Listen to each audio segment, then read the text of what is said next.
The stage is all set for the 10th National Convention of CPN UML, the main opposition party, which kicks off tomorrow. Party chairman KP Sharma Oli, who has tried to establish himself as the top leader of the party, looks firmly in charge and would make efforts to install leaders of his choice as office bearers in the Central Committee. Good morning, I'm Sarah Sapsanama and these are the headlines of the hour. The General Convention of Main Opposition CPN UML to kick off from tomorrow. More than 40 leaders aspire to be office bearers, 2 to contest for the post of chairman. Preparations being made to adopt the allocation of benches by drawing lots. Full court meeting scheduled for today. Nepal Bar Association to continue its protest until the Chief Justice resigns. At least 27 refugees and migrants die seeking to cross the English Channel from France to England after their boat sank off the northern coast of Calais. And Nepal taking on Kuwait today in its third match under the ICC Women's T20 World Cup Asia qualifiers.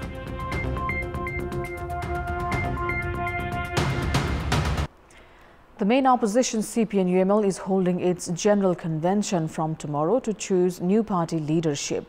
Even as it is almost certain that Chairman KP Sharma Oli will continue his next term in the post, the party leadership is likely to face challenge in managing other office bearers despite looking for consensus with many aspiring leaders.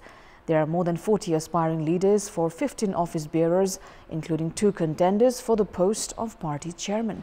Vice Chairman Bhim Rao announced his candidacy for the chairman post.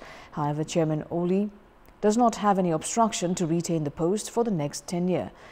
There are many contenders for 15-member office bearers. Prominent leaders, including General Secretary Ishwar Pokhrel, Suvas Nembang and Ram Bahadur Thapa, among others, are eyeing for the senior vice chairman post, while Ashtalakshmi Shakya and Yuvraj Gyawali are looking to continue their post for the next term.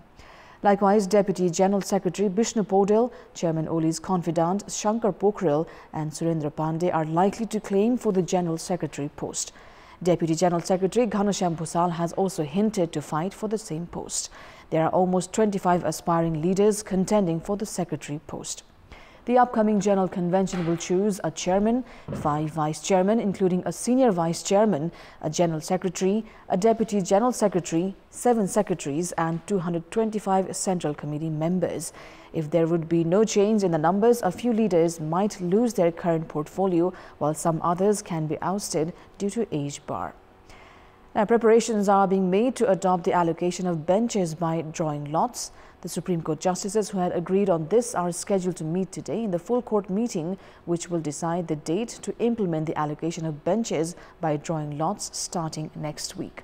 All the Supreme Court justices except the Chief Justice will be participating in today's full court meeting. Ahead of today's full court meeting, the justices are scheduled to hold discussion with the representatives of the Nepal Bar Association. After the implementation of the allocation of benches by drawing lots, regular hearings are expected to resume from next week.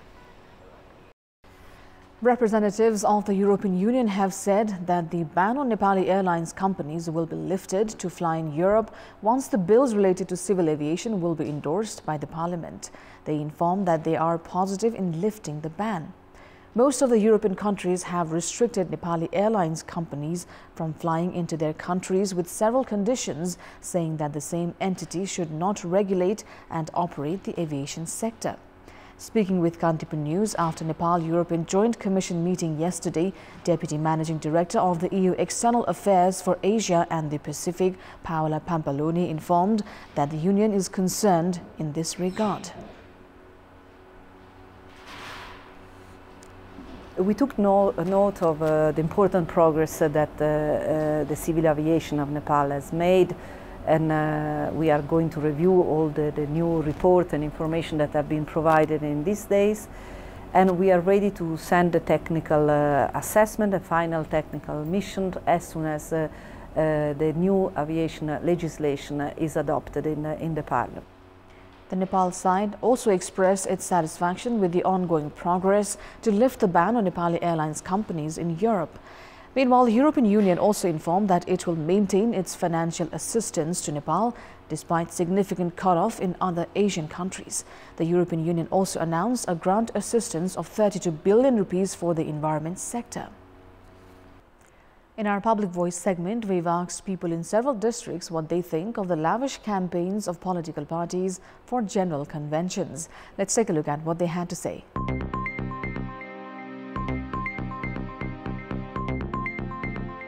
जुन किसिमबाट तडक भडक भइरहेको छ यो चाहिँ सिधा भ्रष्टाचारलाई त बढावा दिनु यत्रो तडक भडक गर्ने पैसा कहाँबाट आउँछ यो त शंका गर्ने विषय भयो नि सामान्य गरेर हिँड्दा जनतालाई बुझाउनुस् र अगाडि बढ्नुस् यसले भोलि जनताको सेवा गर्ने हैन त्यो खर्च आफूले उठाउनतिर लाग्छ त्यसकारण यो राम्रो होइन यत्रो आय स्रोत कहाँबाट आउँछ पैसा यति बेला खर्च भएर राज्यमा चाहिँ करप्सनहरु पनि बढेको हो राजनीतिले दिनुपर्ने उपलब्धि चाहिँ कमजोर हुँदै जान्छ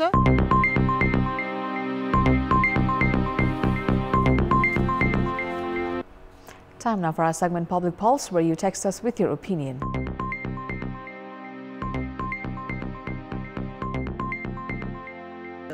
The question is, what should be done to resume hotel and restaurant businesses that were closed due to COVID-19 pandemic?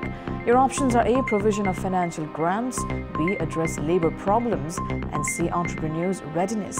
The voting is on. Type NEWS, select your option A, B or C and send it to 34001 to share your opinion with us. Time now for the sports update.